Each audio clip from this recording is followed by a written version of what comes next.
قرآن مجید نے ایک قصہ یوں بیان فرمایا، حضرت سلیمان علیہ السلام کی حکومت انسان کو انسان، جن چرم ترم، یہاں تک کہ ہوا بھی ان کے حکم سے چلتی تھی، بذات خود ایک روحانی نظام۔ وہ کیا کرتے کہ گاہے گاہے اپنی رعایا جو ہیں ان کی حاضری لیتے کہ سب لوگ اپنے کام پر متمکن ہیں یا نہیں، جن کے ذمے جو معاملات اور مسائل ہیں وہ اپنی خدمات انجام دے رہے ہیں یا نہیں۔ اچانک وہ اپنی نشست پر بیٹھے ہوئے تمام لوگ جو ان کی رعایا ان پر ایک نظر ڈالی، اور نظر ڈالنے کے بعد فرمایا میں تم میں ہدہد کو نہیں پاتا۔ یہ ہدہد کہاں گیا؟ بغیر اذن ہماری کیسے چلا گیا؟ اگر اس نے واپس آن کر یہ قرآنی آیتوں کا ترجمہ اور مرادی معنی بیان کر رہا، اس نے آن کر اگر کوئی معقول وجہ بیان نہ کی، کوئی معقول بات اس نے نہ کی، تو ہم اسے ضرور سزا دیں گے۔ لیجیے صاحب، تھوڑی دیر میں اس صاحب حاضر خدمت ہوئے، ان سے بات ہوئی کہ تم کہاں تھے؟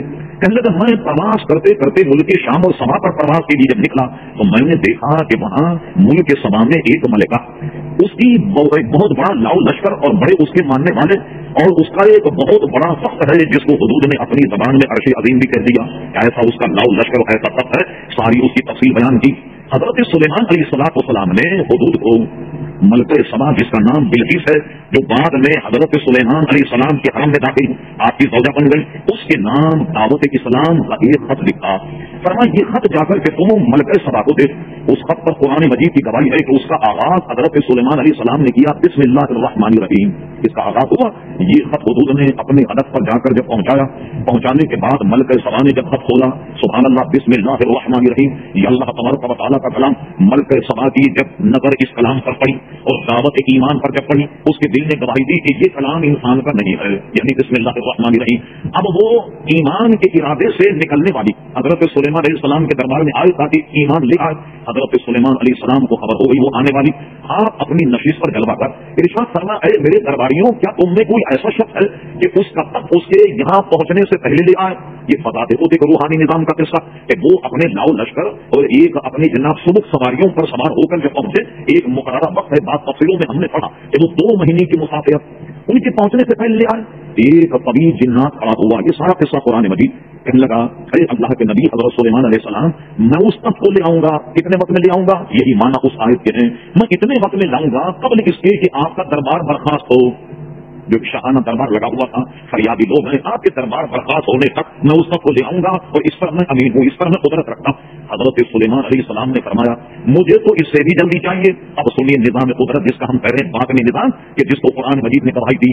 فرمایا جب ہمیں اس سے بھی جلدی چاہیے، قرآن مجید نے فرمایا قال الذی، تو پھر اس نے کہا جو آیت ہم نے خطبے میں پڑھی، ارشاد باری تعالیٰ ہوا قال الذی عنده علم من الکتاب، تو اس نے کہا جس کے پاس کتاب کا علم تھا۔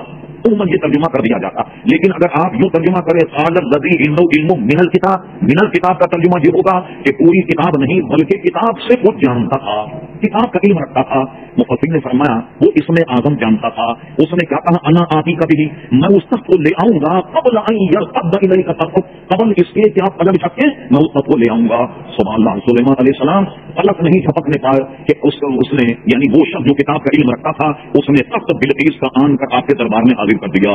اب لیجیے چند شاخیں اس سے پیدا ہوئی، صرف ضمن کبھی زندگی نے وفا کی تو خاص اس آیت پر ہم کلام کریں گے، کبھی اسی کو عنوان بنا کر گفتگو کافی ہے۔ اب لیجیے میں عرض کرتا ہوں یہ کارنامہ اس نے انجام دیا۔ ایک قول یہ ہے، حاشیہ جلالین دیگر تفسیروں کو آپ پڑھیے، ایک قول یہ ہے کہ یہ انسان تھا، یہ جنات نہیں تھا، پہلے جس نے کہا وہ جن تھا۔ ایک قول یہ ہے کہ یہ حضرت سلیمان علیہ السلام کا وزیر، ایک قول یہ ہے کہ یہ وزیر بھی تھا، سلیمان علیہ السلام کا خالہ زاد بھائی بھی تھا۔ اچھا، اس کا ایک قول یہ ہے کہ اس کا نام آصف تھا اور اس کے باپ کا نام بردیا تھا جس نے یہ کارنامہ انجام دیا۔ یہ من الکتاب کیا تھا؟ یہ ہم نے عملیات کی کتابیں پڑھی، ہندوستان کی کتاب ہے، بہت معروف ہے عملیات کی، جواہر خمسہ۔ مصنف جواہر خمسہ نے اس پر کلام کرتے ہوئے کہا یہ جو من الکتاب ہے، کتاب سے کچھ علم من الکتاب، کتاب سے کچھ جانتا تھا، کیا وظیفہ پڑھتا، کیا اسم پڑھتا تھا، کیا اسم اعظم پڑھتا۔ صاحب جواہر خمسہ کے راج ہے وہ اس کا عامل تھا، یا ذل جلال والاکرام، یہ وظیفہ وہ جانتا تھا اور اسی کا وہ عامل تھا اور یہی اسم اعظم تھا جس کو وہ پڑھتا اور اس میں اتنی طاقت آ گئی۔ بس ضمن صرف اتنا سمجھ لیجیے آپ، کیونکہ آگے کا مضمون رہ نہ جائے۔ یہ تو فرمایا جو من الکتاب کتاب سے جانتا تھا، اس کو ذہن میں رکھیے، یہ ذہن میں رکھیے کہ یہ سلیمان علیہ السلام کا وزیر تھا۔